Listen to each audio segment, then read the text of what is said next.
sir ಯಾಕಂದ್ರೆ ಸಾವಿರ ಸಚಿವರಿಗೆ ಸರ್ ಕೆಲವು ಸರ್ ಇಲ್ಲಿ ತಾಯಿ ಮಕ್ಕಳ ಆಸ್ಪತ್ರೆ ಸರ್ ಗೈನಕಿಸ್ಟ್ ಇದ್ದಾರೆ ಸರ್ ರೇಡಿಯಾಲಜಿಸ್ಟ್ ಡಾಕ್ಟರ್ ಇಲ್ಲ ಯಾಕಂದ್ರೆ ತಾವು ಕೂಡ ವಿಸಿಟ್ ಕೊಡಬೇಕು ಸರ್ ಯಾಕಂದ್ರೆ ಸರ್ ಈ ಭಾಗದಲ್ಲಿ ಲೇಬರ್ ಬೇರೆ ಸರ್ ಗರ್ಭಿಣಿ ಇದ್ದಾರೆ ಮೆಡಿಸಿನ್ ಆಗಿ ಲೇಬರ್ ಆಗಿ ದುಡಿಯಕ್ಕೆ ಹೋಗ್ತಾರೆ ಯಾಕಂತಂದ್ರೆ ಪ್ರತಿ ವಾರ 3,000 ರೂಪಾಯಿ ಕೊಟ್ಟು ಹೊರಗಡೆ ಸ್ಕ್ಯಾನಿಂಗ್ ಮಾಡಕ್ಕೆ ಅವಕಾಶ ಇಲ್ಲ ಯಾಕಂದ್ರೆ ಈಗಿದ್ರು ಕೂಡ ಬಹಳ ತೊಂದರೆಯಿಂದ ಅನುಭವಿಸ್ತಾ ಇದ್ದಾರೆ ಯಾಕಂದ್ರೆ ತಾವು ಕೂಡ ವಿಸಿಟ್ ಕೊಡಿ ಸರ್ ಯಾಕಂದ್ರೆ ತುಂಬಾ ಸಲ ಕೂಡ ತಾವು ಕೂಡ ಬಂದಿದ್ದೀರಿ ನೋಡಿದಿರಿ ಕೂಡ ನಾವು ಕೂಡ ಪ್ರಶ್ನೆ ಮಾಡಿದ್ವಿ ಸರ್ ರೇಡಿಯಾಲಜಿಸ್ಟ್ ಇಲ್ಲ ಸರ್ ರೇಡಿಯಾಲಜಿಸ್ಟ್ ಡಾಕ್ಟರ್ ಇಲ್ಲ ಸರ್ ರೇಡಿಯಾಲಜಿಸ್ಟ್ ಕೆಲವೊಂದು ಇಲ್ಲ ಸರ್ ಬಂದಾಗ ಇಲ್ಲಿ ಆಸ್ಪತ್ರೆ ಪ್ರಾಂಗಣದಲ್ಲಿ ಇಲ್ಲ ಸರ್ ಈ ರಾಜ್ಯದಲ್ಲಿ ರೇಡಿಯಾಲಜಿ ಶಾರ್ಟೇಜ್ ನಮ್ಮ ಜಿಲ್ಲಾ ಮಟ್ಟದಲ್ಲಿ ಕೂಡ ನಮ್ಮ ಮೆಡಿಕಲ್ ಕಾಲೇಜ್ಗಳಲ್ಲಿ ಕೆಲವು ಇಲ್ಲ ಆದ್ರೂ ಕೂಡ ಈಗ ನಾವು ಎಲ್ಲೆಲ್ಲಿಲ್ಲ ಹೆಲ್ತ್ ಡಿಪಾರ್ಟ್ಮೆಂಟ್ ಅವ್ರಿಗೆ ಏನ್ ಹೇಳ್ತೇವೆ ಅಂದ್ರೆ ನೀವು ಟೆಲಿ ರೇಡಿಯಾಲಜಿ ಅಳವಡಿಸ್ಕೊಳ್ಬಹುದು ಈಗ ಆರ್ಟಿಫಿಷಿಯಲ್ ಇರೋದ್ರಿಂದ ಟೆಲಿ ರೇಡಿಯಾಲಜಿ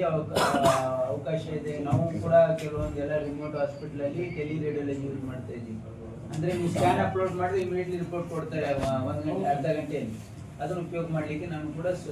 ಆರೋಗ್ಯ ಸಚಿವರು ಬಂದಿದ್ದೆ ಆಕ್ಚುಲಿ ಇವತ್ತು ಬೆಂಗಳೂರಿಗೆ ನಾವು ಅದನ್ನ ಸರ್ ಇದೊಂದೇನು ಸರ್ ಮಾನ್ವಿಯಲ್ಲಿ ಕೂಡ ಸರ್ ಮಾನ್ವಿ ನಗರ ಠಾಣೆ ಆಗಿದ್ದು ಕೂಡ ಇಲ್ಲಿ ಗ್ರಾಮೀಣ ಠಾಣೆ ಇಲ್ಲ ಸರ್ ಮತ್ತು ನಗರ ಠಾಣೆ ಇಲ್ಲ ಈಗ ಇಲ್ಲಿರ್ತಕ್ಕಂಥದ್ದು ಮೆನ್ಸ್ ಕೂಡ ಇಲ್ಲ ಸರ್ ಯಾಕಂದ್ರೆ ನಾವು ಜಿಲ್ಲಾ ಉತ್ತರ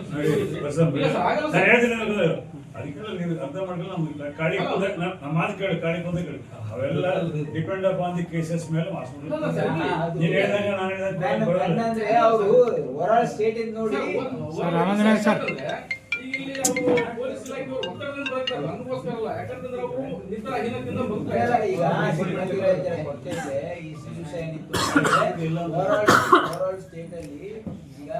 ಇಂಟರ್ನಲ್ ರಿಸರ್ವೇಶನ್ ಕೂಡ ರಿಕ್ರೂಟ್ಮೆಂಟ್ ಆಗ್ತಾ ಇರಲಿಲ್ಲ ಹಾಗಾಗಿ ಕಲ್ಯಾಣ ಕರ್ನಾಟಕ ಭಾಗದಲ್ಲಿ ಈಗ ಪೊಲೀಸ್ ಪರ್ಸನಲ್ ಏನ್ ಇದು ಇದೆ ನಾವು 29th ಕ್ಯಾಬಿನೆಟ್ ಸಬ್ ಕಮಿಟಿ ಇದೆ ಏನ್ ವೇಕೆನ್ಸಿ ಇದೆ ಫಿಲ್ ಅಪ್ ಮಾಡ್ಲಿಕ್ಕೆ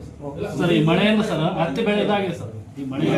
ಇದು ಡೆಪ್ಟಿ ಕಮಿಷನರ್ ಗೆ ಸರ್ವೆ ಮಾಡಕ್ ಹೇಳಿದೀವಿ ಅದಾದ್ಮೇಲೆ ಒಂದು ರಿಪೋರ್ಟ್ ನಾನು ಕಂದಾಯ ಸಚಿವರು ಮಾತಾಡಿದ್ದೀನಿ ಮಾನ್ಯ ಮುಖ್ಯಮಂತ್ರಿಗಳ ಗಮನಕ್ಕೂ ತರಲಾಗಿದೆ ಅವರು ಕೂಡ ಒಂದು ಸಮೀಕ್ಷೆ ಮಾಡಿ ವರದಿ ಸಲ್ಲಿಸಿ ಅದರ ಪರಿಹಾರ ಕೂಡ